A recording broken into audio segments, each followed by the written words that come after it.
This meeting is being recorded.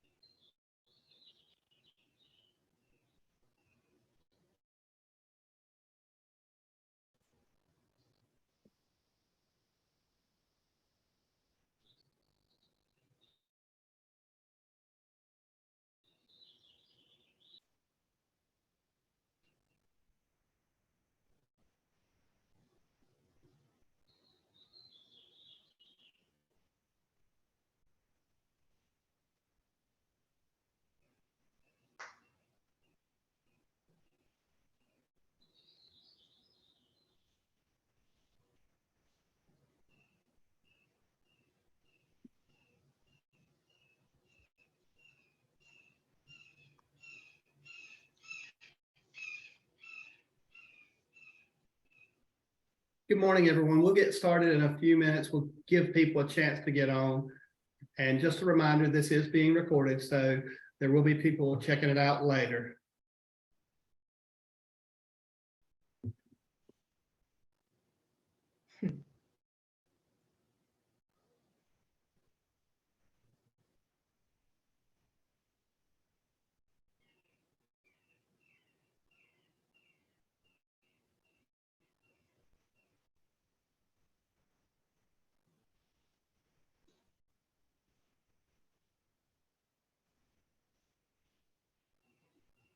Hi, Jerry. Who's that little cutie you got with you? This is Skittles. While we're waiting, we invite you, whether it's a Boston Terrier, a cat, a ferret, or a Rottweiler, to have them join us on your lap while we're doing this. This is all about us and what our animals do for us and we do for them. And I wished I could, but you know, we've got that rule about animals in the office. So I can't. We used to, and I used to have this cat. Her name was Midnight. And that's when I worked with Dr. James down at Troutman. And she would go to work with me every day. She was so good. She was trained. She knew when she wanted to go out. So it was easy to send her out. And she would sit in one of my shelves in the corner. She had her little spot and she would stay there in my office all day. But now they've got that school thing that only the therapy dogs can come. So you can't have your pets on campus. So yeah, but he's a cutie. It's my little girl Skittle. So for everybody that just heard that, later on, we're going to give each of you a chance to do the same thing. Tell us your story of how your animal supports you. So we welcome you to turn your cameras on, bring your baby. There, Laura brought her baby in. We can see Leslie's babies there. Can you even see him? He's a very cute rabbit. Oh. So we're going His hair looks like yours. He has some pretty extreme hair. And just a reminder, we are being recorded right now, so we've got everybody on. But we want that because this is all about what our pets do for us, and they play various roles for each of us to help us. So we'll get going in just a second. When Jeannie gives me the thumbs up, we're going to roll. But we know sometimes people have trouble logging in. We've all been through the Zoom update stuff. All right. So welcome to our June Cafe. And as you can see, this is all about our pets and being aware of them and what they do for us and what we need to do for them. And we've got three great speakers today, and we're going to go ahead and get started. And our first speaker is Leslie Smith, and she is with our rescue ranch out of Iredell County. Hey, and remind me how long I have to talk. 10, 15-ish, Okay. 10 to 12. Okay, perfect. Yeah.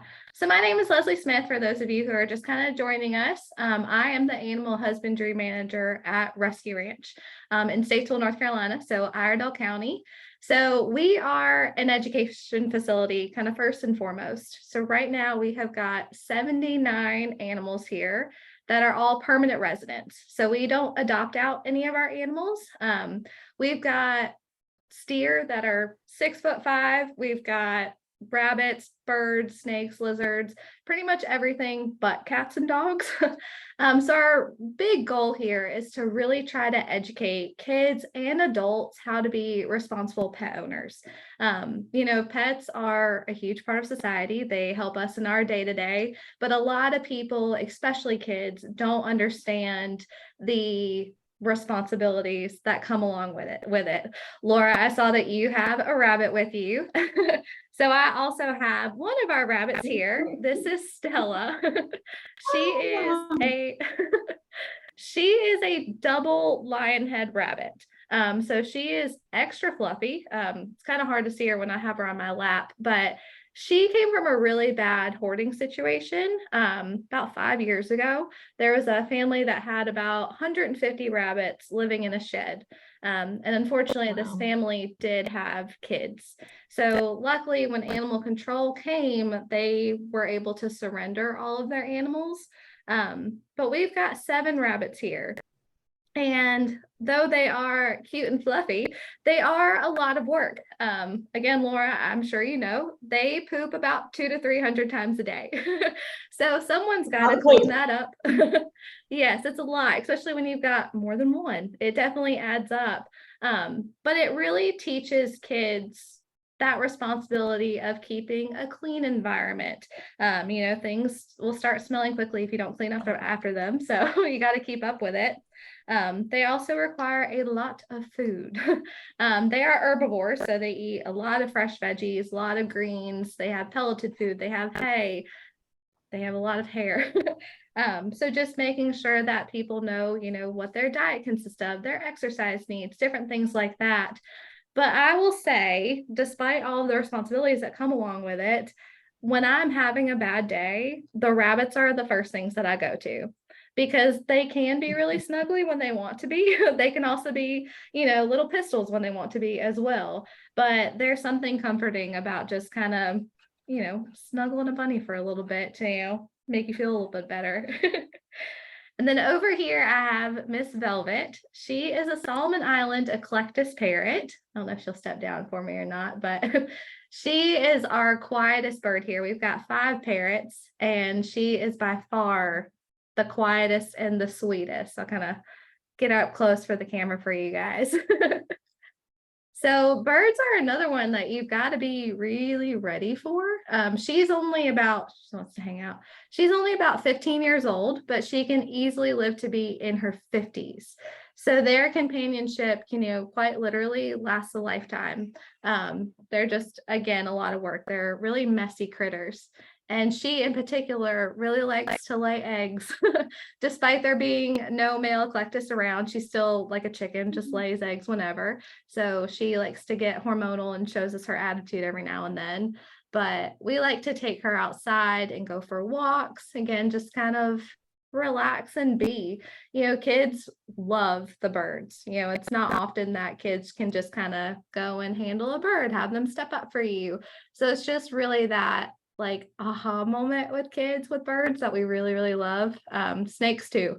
I know a lot of people aren't, comfortable with snakes, but teaching kids all about them and just kind of how neat they are is one of the coolest things about this job. And y'all, please feel free to ask questions as you come up with them. I'm happy to answer whatever you got. She's got bunny hair all over her beak. I don't know if anybody has ever been to the ranch or not, but we encourage anyone, families, date day, by all means. We do a lot of on-site programs as well as off-site programs as well. I think I heard someone say that they worked in a geriatric unit. Was that you, LaQuisha? Specialty. Yes, ma'am. We work with Okay. adults, older adults. Nice. Okay. So that's one actually area we'd really like to get more into is some like older people, especially ones that are in nursing homes or anything like that. Because again, like it's just comforting to handle animals, and it, breaks up the day-to-day that might be a little intimidating or nerve-wracking. But it's all of our animals are really good about being handled. They all travel really well. So it's definitely an area that we'd like to grow in for sure. Yeah. Does anyone have any questions?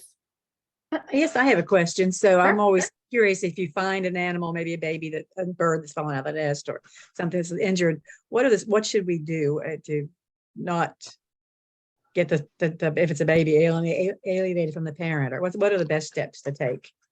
Yeah, so we get those kind of calls every single day, especially this time of year. Unfortunately, we are not licensed rehabbers, but they're the ones that you should call that can, take care of them properly and get them on the road to be able to be released. That's kind of always the goal. So if you ever do find one, you can call us. We've got a list of names and organizations that we can refer you to. So yeah, it's definitely not something you want to take on by yourself. Leslie, I'm aware of a group that recently came up and visited with a group function. What different types of groups are you all willing to do, and what types of things do you do to support them? Because I know there's a lot of different groups on here, and I got my brain rolling with ideas about what Rob might want, and some other people on here about how to leverage because of what you mentioned, the ability to hug the bunny and how therapeutic that can be. So what all do you have available? So day to day, we accept volunteers for anything, whether it's to help out with animal care, whether it's to help answer phones, help out with programs. And we do have groups that come. Just yesterday, we had CarMax here. We had LGI Homes come recently. And the group days that, we kind of line up for everybody, it kind of varies on to what we have available. When LGI Homes, they are a bunch of construction workers. So they did a lot of construction work for us, kind of building additional shelter and fencing for some of our animals. Yesterday, CarMax came and they helped just beautify the ranch. We were very behind on mowing and weed whacking and things like that. So their team came and helped us just clean everything up, which was, whoops, I lost an earplug headphone, which was so needed. But it really just kind of varies on what people would like to do, what their skill sets are, kind of different things like that. Because we've had groups that, it's 40 people or it's, 5 or 6. So it definitely varies. But yeah, day to day, we're always accepting help. And I know some organizations kind of provide their employees with a few days of, paid volunteer work. So that kind of stuff's always available as well. We are a nonprofit, so the more help we get, we appreciate it very, very much. So Leslie, this is Rob. I think what Jerry was referring to is how can we involve our community, if you will, to take advantage of the programs that you offer.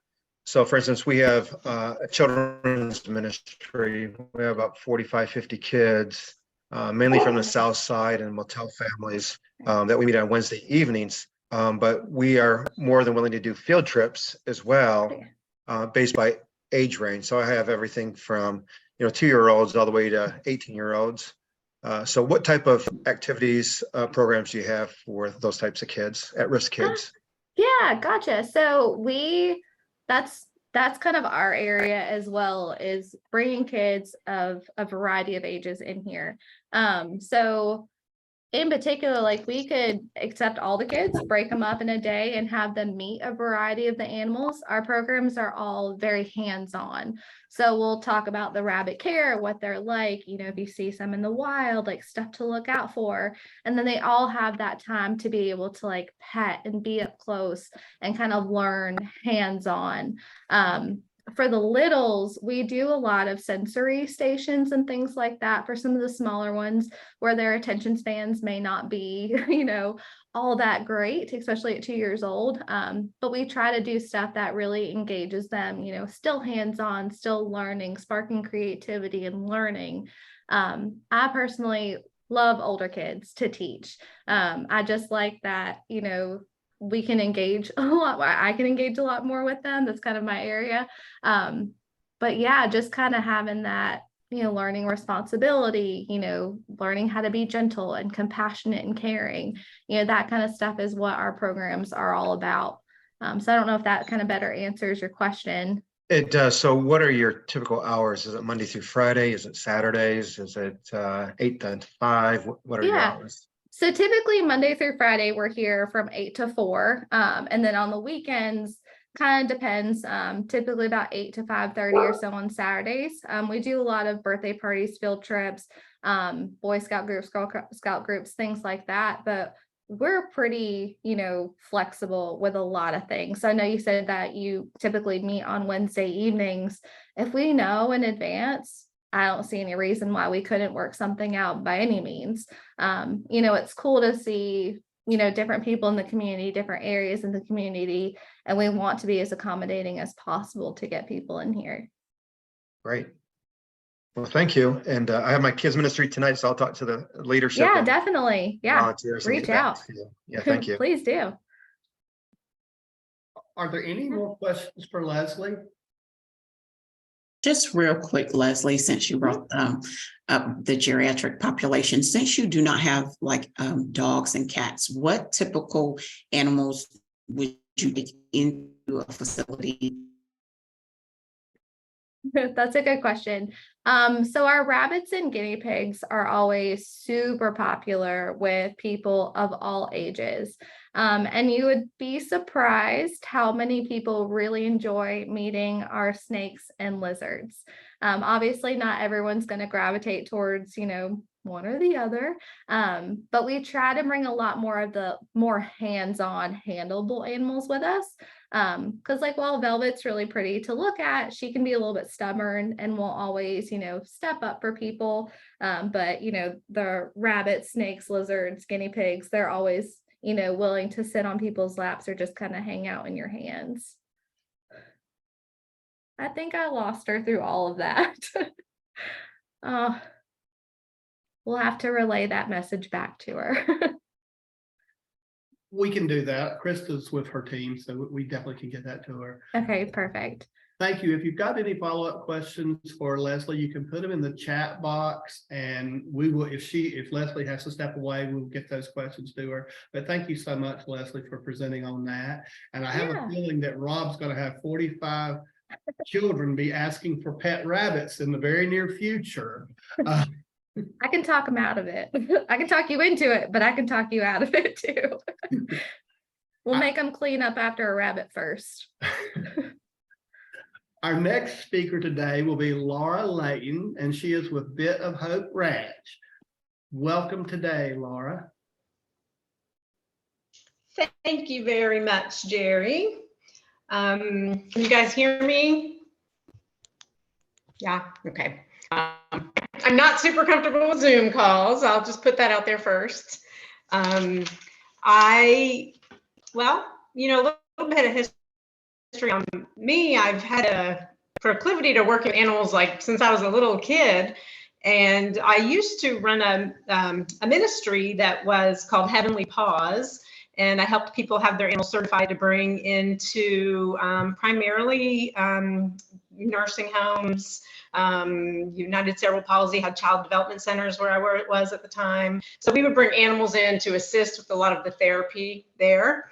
It's kind of been something that's always been important in my own personal life, to have pets as emotional support, really, even before that was a thing. And I wound up about 3 years ago. I'm a mental health counselor. So I had stumbled upon someone who asked me if I could do a group for veterans using horses. Horses were not something I was as familiar with. Rabbits and dogs, you've seen rabbit in my dog, that and all kinds of critters I've been a lot more familiar with, but the horses were sort of new. And the way that we use them in therapy has really just changed a lot of the way that I think of therapy and the way that I do therapy now. I still do a lot of just sitting in the office talking to people, but what we can do with horses is really different. So I thought maybe that would be, kind of what I could bring that would be unique here, is to tell you a little bit of how we do it at the ranch. Most of our horses are rescue horses. They've come from their own challenging situations. A lot of them have abuse and neglect histories. And it's really pretty neat to see how very often a client will connect with a horse that has a similar kind of abuse or neglect history as the client. And they often do that without even knowing the horse's story first. So there's definitely something between the connection between the horse and the human that is unique and special. We see a lot of children and adults that have been traumatized. And so one of the reasons that horses and rabbits actually also are really good in this kind of therapy is that they are prey animals. So we don't necessarily think of horses being prey animals because they're so big, but they are.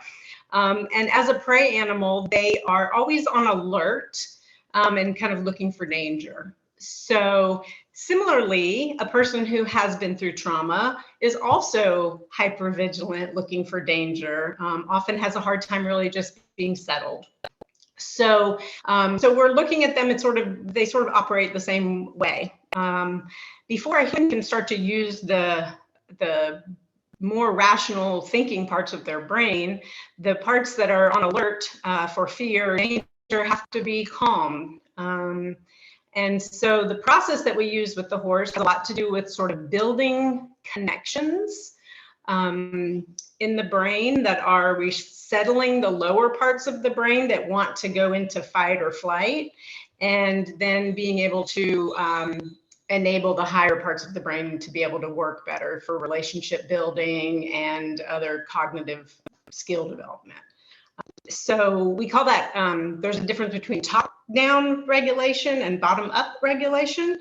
A top-down regulation would be what when you come and you sit in the office and talk to me, we're talking a lot about why you think the way you think, and what might be underneath, and what kind of skills you might need to develop.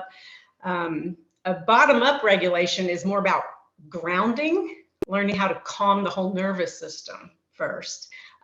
We know that the balance centers of the brain is an area that if that's not working well, then the higher thinking areas are not working as well. If you're familiar with EMDR, where we do a left-right stimulation, normally in a counseling office, you might see that as holding on to two little clickers, or we're using eye movements. With a horse, you're riding the horse as your bilateral stimulation. You can imagine that is way more fun to use a horse for bilateral stimulation than a little clicker in your hand. It also requires a certain amount of being able to be grounded and to be able to be still. So there's a lot of opportunity to teach people how to just connect with their bodies. Someone who has a lot of anxiety or has been through trauma is typically pretty disconnected from their body. So just like with any of our pets, just like you with Skittles, Jerry, you have to be very present when you're with an animal, right? It just there's something about the presence of an animal that makes you mindful. Mindful is a whole field of counseling, and our animals kind of bring us into that space a lot easier. Often we might be working with a client, and just the presence of the horse alone can give us an opportunity to stay mindful, connected. If they start to space off, then we might say, what's the horse doing right now? And it kind of brings them right back into this present moment. Horses are also very reactive to what's going on in the human. They can sense a heartbeat from 10 feet away. So a very anxious client will very likely create a very anxious horse. They are picking up on that. That's how they learn from each other to know whether they need to be prepared to run or not. So we can use that information to see. Sometimes a client might tell you that they're fine. I use a scale sometimes of 1 to 10 or 1 to 5 and say, how anxious are you feeling? And someone who's very disconnected might not even recognize that what they're feeling is anxiety, but the horse recognizes it. And so we're able to point to the way that the horse is reacting and say, are you sure? Can you try taking a few deep breaths and grounding in, and then we'll see how the horse reacts. And so the horse can act as a mirror in those situations, and it helps the client to self-regulate by seeing how their horse is reacting. So that's kind of a neat way that we use them too. I don't think I could begin to talk about all the ways that we use them because there's so many. I do some retreats out at the ranch, and this is just like a story I like about something about the horse itself. You know, I say they have sort of a spiritual nature. In fact, during the retreats, often they're usually Christian retreats, so I often include prayer. And the horses I tell you, it doesn't even make sense to me, but they will bow their heads when we pray. I'm not kidding, you guys. They will lower their heads, and it's kind of something that doesn't explain, except that they're attentive and spiritual. So that's kind of neat. We had a retreat for grief last fall, maybe it was the fall before, and one of the women, before I had even noticed, we were in an arena and the horses were all around us, and we were doing some exercises with them. And one of the women just sort of had like a breakthrough moment where she began to sob. Before I could even register what was happening, the horse that was closest to her moved in, leaned his body against her, and completely supported her while she began to sob. It is just a neat thing that they do. They're just very attuned. So that makes it really fun to work with them. I have so many notes on ways that we can use them. I think that might be better to use with some questions. I could tell you a little bit more. Like, so maybe it's better to do stories. For example, a client that came in who couldn't stand still. She just couldn't stand still. She was a teenage girl, just tons of anxiety, ADD, couldn't stand still, just the whole time wiggling, moving, and her horse wanted nothing to do with her. As you can imagine, that was pretty scary to the horse because they could pick up on all that energy. So we really had to just work with her for a long time on just being able to be still before she could begin doing the things that she wanted to be doing with the horse. Another example is when it comes in with depression and they're not creating enough energy to make anything happen. And horses respond very much to energy. So we would use that situation to help that person learn to pull up their energy. And we can use some breathing techniques for that and some other things, but the person has to be able to exert a certain amount of energy or the horse will respond to things that we're asking the horse to do.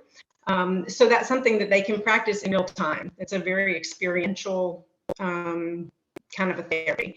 So another thing would be somebody who has a difficulty with boundaries, and we purposely will pick a horse that doesn't have good boundaries, and that horse might be a horse that wants to get all up in that person's space, and the person has to learn how to use their energy to make the horse not come into their space. And it actually takes quite a bit of energy when you have a pushy horse. Just like when you have a pushy person in your life, it might take a little more energy to create a boundary. So there's a lot of lessons that we can pull from that. I particularly love to do intensives with families or couples to where they might come in for several hours, and we'll do some in office and then we'll do some with the horses. Using the horses in that manner, we get a really good picture of what goes on in their house. A lot of time we can have them either describe, how this horse, which family member is this horse like, or we can set up an actual something in the arena where they might use just different things that we have around the arena to create a space that might represent their house. And then what they would do to maybe get the horse to come into the house, but they have to work together as a family. And you can see the family dynamics really easily when you give them a task like that. They have this big arena and they're sort of figuring out, you've got somebody that's chasing the horse down, which that's not going to work. You have somebody else who's being really, really forceful. You see the dynamics between the way siblings interact, the way one sibling might pair up with one parent. You could see which maybe there's a very passive parent, and you can see how that affects the children. And so then as a therapist, you use those opportunities to stop and kind of look at what's happening and be able to help them maybe figure out a better way to be able to communicate with one another, and then tie that in with how they can communicate better with the horse to ask it to do what they want it to do. We don't believe in putting pressure on the horse in a way that is making them respond out of fear. It's very much out of building a relationship with the horse. So they need to learn to not be forceful, but rather to create trust with the animal. And it's very similar to creating trust with a human, right? And you have to know how much pressure to be able to put and when to release the pressure. So these are just some examples of lots of different ways that we use the horses. Obviously, it's more engaging. Your clients are very engaged in this process because if they're not, they might get stepped on or something like that. So they need to just stay very present and engaged with what's happening, which is not always the case when you're just sitting in the office with somebody. We also at the ranch have rabbits, goats. We have a pond, so we can even go fishing. That can be fun. The goats, I have a funny story with the goats. I had a client who'd been being bullied at school, but this client was very, very interested in goats. Well, the goats are kind of bullyish. They will, once they start playing with the goats, they want to keep coming at you and very forceful. So this young man was playing with the goat and got really kind of a little too forceful and didn't know how to back out of it. So he had to practice getting big energy, right? And so we wound up this was like putting his arms up over his head and having to become really big to put forth the kind of energy that would make the goat leave him alone. A little harder with the goats, I have to say, but they were a really good example for bullying and how you have to be persistent with the back off message, or else they'll just keep coming at you. So we get pretty creative out there and find lots of different ways to incorporate animals. Sometimes children will come and their parents think that horse therapy is just great for them. And maybe the horse is a little overwhelming at first. So we may start with a rabbit. And a rabbit is also a prey animal. So you do have to sort of build that trust relationship there too. You can't chase a rabbit down. And so they might start with a rabbit and then move into working with the horse. We do a lot of camps and groups for schools that want to come in and do field trips. And they might do activities with the horses where they're painting on their backs, a lot of sensory kind of activities, and learning the dynamics of how the herd works together, how there's a leader. There's just so much that can be learned from animals. And so we enjoy using all different kinds of ways with the animals. I think maybe is it better to does anybody have questions about what we're doing out at the ranch or how we're using the animals to help with mental health there? I do. I have a question because I work with a lot of children who I think could benefit. How do they, like, how do you get paid with like insurance? How, like, do you accept Medicaid? Because most of my kids are Medicaid kids. How does that work? So we have a lot of different programs at the ranch. So for counseling specifically, we have some therapists are qualified to work for Medicaid, and some are not. So, but we do take Medicaid there, and it's paid just like regular counseling. We have another person that has to be there when we're working with the horses, an equine specialist. So that way the therapist can be focused more on the client, and the therapist is there for safety to make sure that, if the horse is getting upset or if the child is doing something wrong, that the equine specialist is sort of there to manage that part. But Medicaid pays, but they just pay regular. They don't pay extra for it. If that was what you're asking? Thank you. I appreciate it. Yeah. And we have a question in the chat. Mary Beth Young wants to know, how long do sessions last with the horse? And she said, I'm asking for individuals who may be allergic to the horse and only have a short amount of time, maybe an hour, to be around the horse before allergy symptoms activate. Yeah, just like regular counseling, the sessions are usually 50 minutes. And so, and I have some clients that because usually it's the littler kids, just their attention spans. We might do 30 minutes we have a a room that has swings, things like that in it also. We might spend part of the time there and part of the time. So anything in the hour. When I spoke of the intensives, maybe several hours, that's kind of special. That's not our the bulk of what we do. That's just something kind of that I like to do there. And that would be where somebody can set up time to do more than an hour at a time, or even a day, or even I've done family intensives over the course of like 3 days. But the typical sessions are just your regular 50-minute counseling sessions.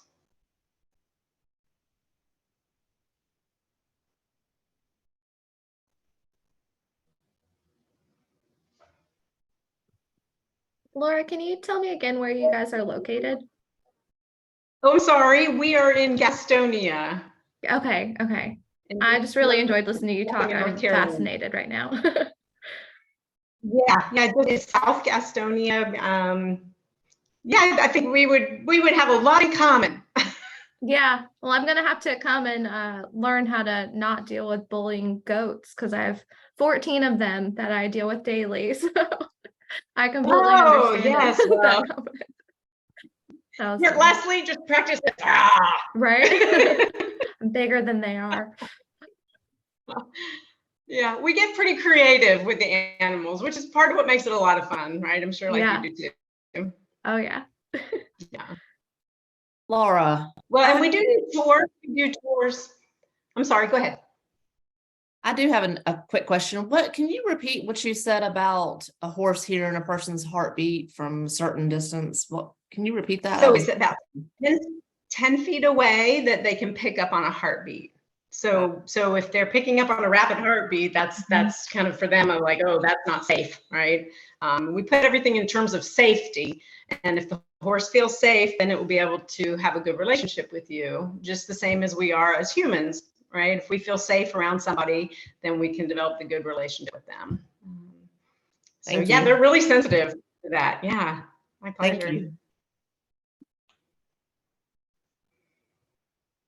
If there's any more questions for Laura, please put them in the chat box, and we will definitely come back to those. You know, while I was listening, I was thinking when you were talking about the heart, and just the caring of, and it made me want to ask the question: have you ever seen a horse cry? I have not seen a horse cry. I've heard people say that the emotions of a horse are so much more advanced than other animals, and it just made me wonder. It's just because you mentioned when I mean, they are like when I said the way that the horse reacted to the woman in the grief session, they're very intuitive to what's going on. I've never seen them cry, but that doesn't mean that they don't. I actually probably have the least amount of horse experience of anybody at the ranch. So I wish somebody else was right here to answer that for you, but I have not seen that. I have seen them. It's very special if you're working with them and they lay down or roll over. That's a really special moment because they will not do that unless they feel very comfortable and safe around you. So that's always special. I haven't seen them cry. Okay. So thank you so much, Laura, for that presentation, and we greatly appreciate it. Our last speaker today is Sherry Reinhardt with the Lincoln Child Advocacy Center. Welcome today, Sherry. Thank you, and thank you so much for having me. And I learned so much today already myself. I came as a presenter, but I'm taking home lots of nuggets of information, so it's wonderful. I am the executive director of the Lincoln County Child Advocacy Center, and we are part of a multidisciplinary team that takes referrals from law enforcement and social services to provide services when a child has been suspected of sexual and severe physical abuse. And our agency has 4 employees. We have an interviewer that interviews the children. We have a victim specialist. And then we have lots of advocates, and we have physicians, and we have 6 mental health providers. And then we have 2 special employees, and this is who you're looking at. The first picture is Callie, and she is the larger dog with the blue vest. Callie has been here since 2018. she has made all the difference in the world to the children and families and staff, because she provides such a sense of safety and security. Because if children were not referred here to be interviewed, they're interviewed multiple times at social services and law and at the police station.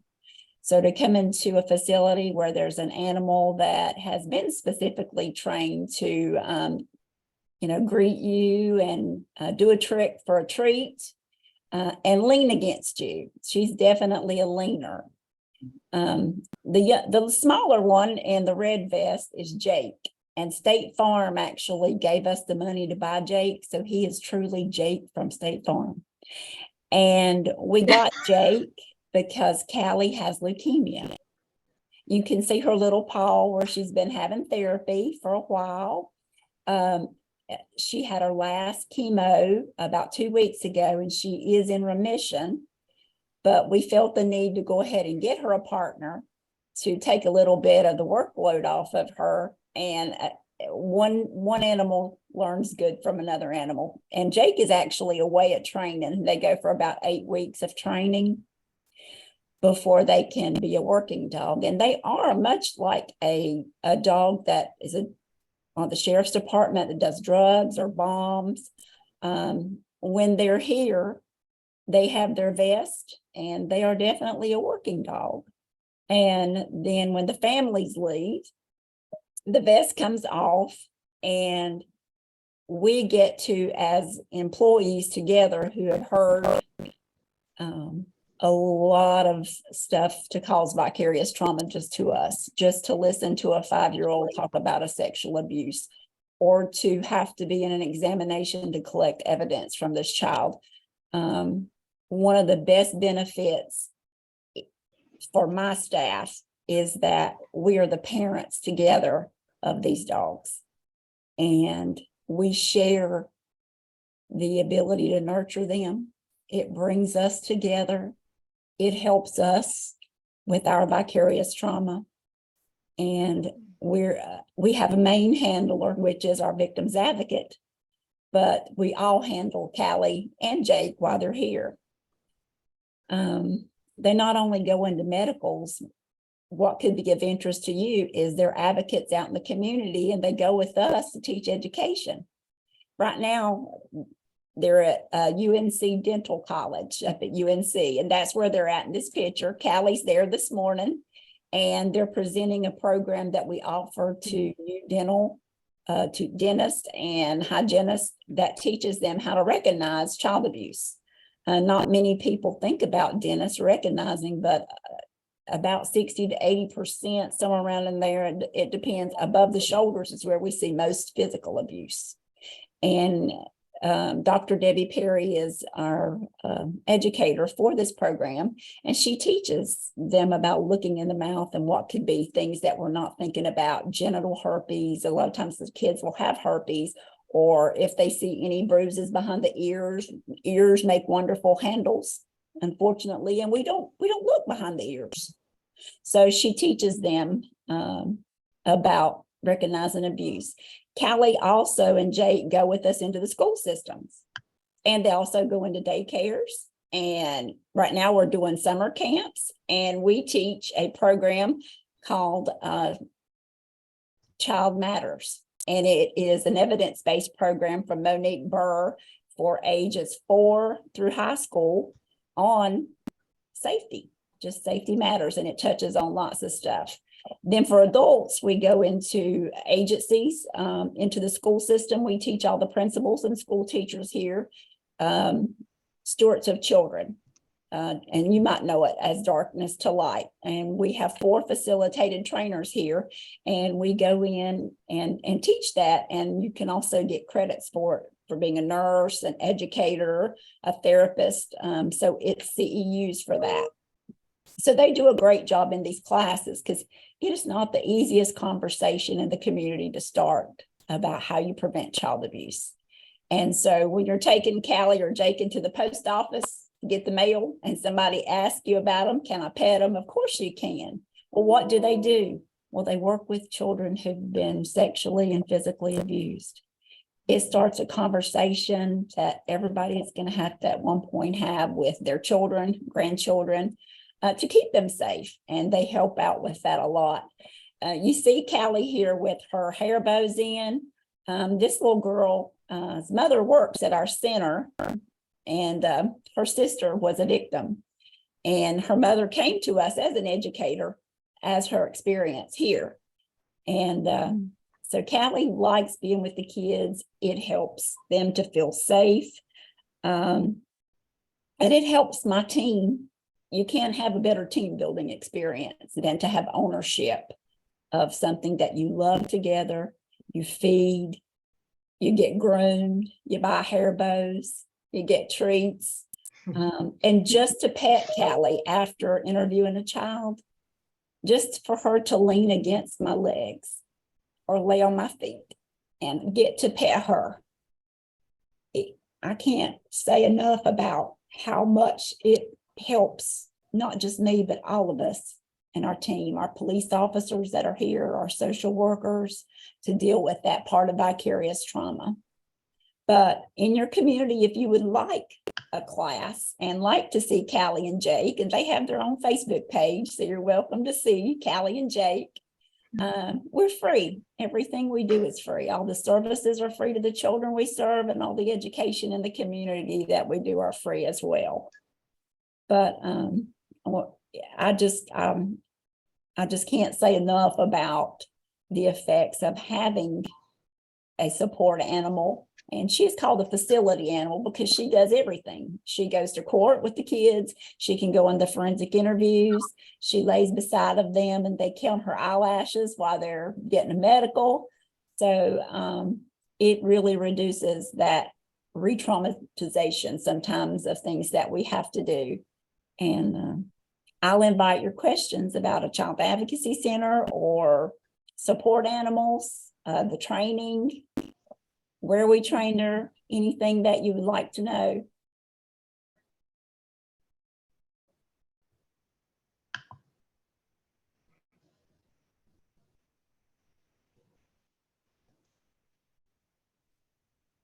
Sherry, I have a question. Sure. I know a lot of times with the horses, they'll sort of collect some of the traumatic energy from people, and we have to do some special work with them afterwards, so that they can kind of release that, and which we usually do by running around the pen. Well, how do you manage that for the dogs?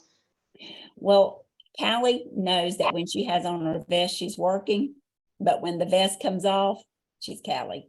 And we have a fenced in backyard here, and she gets the zoomies, we call it, and we play a lot. She also has play dates with other animals. Some of the officers and social workers will bring in their dogs and have a play date. And then when she goes home in the afternoon with her handler, she's just Callie. She's just a dog. So that's kind of how we let her just be a dog again and kind of get rid of some of that.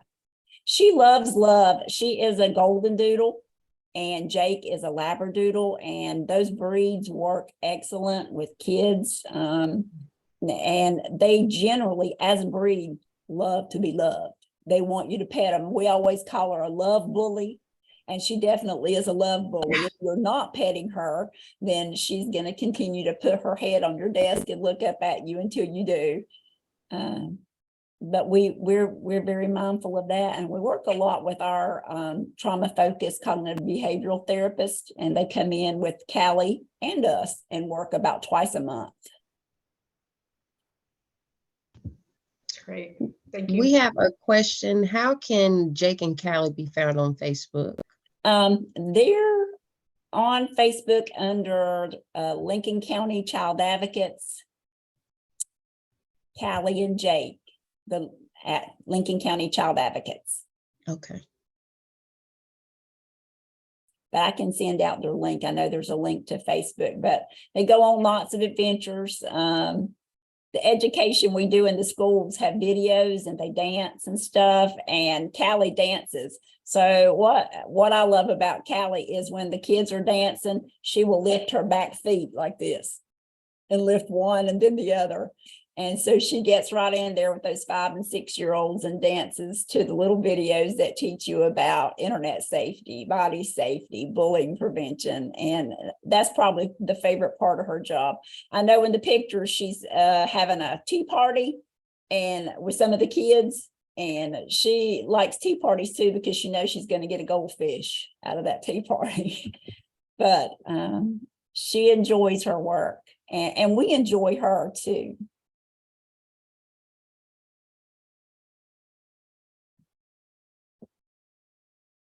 Any other questions? You are welcome to reach out to me afterwards with a question, or if your organization would like to have a free training on preventing child abuse, we're always available. Sherry, thank you so much. If there's questions as we go, please put in the chat box for any of our 3 speakers. So now we're going to give you a brief chance, if you want to share your pet with us, which is your therapy animal. All animals provide therapy to us in ways we don't necessarily think of as formal therapy, but it happens. And the other part of it, which is kind of why we had Leslie speak, was we need to make sure we're giving them the right supports too, and not dismissing and forgetting what we do and what we say and how we act influences our animals. I mean, you raise your voice in front of your pet, they know it, and they're scared sometimes, and paying attention to those things, just like we would small children or other adults. So it's important to do that. So this is your chance, everyone. Turn your cameras on and show us your pet. And if you want to, share your story about how your animal supports you. I know there's people that'll do that. I see Jeannie already has pulled her cat up. I had Skittles on earlier. You're all welcome to share.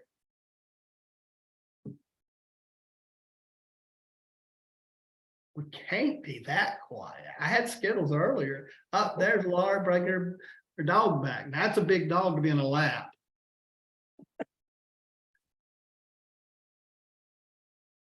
I believe Laura said she was an Australian Shepherd, right?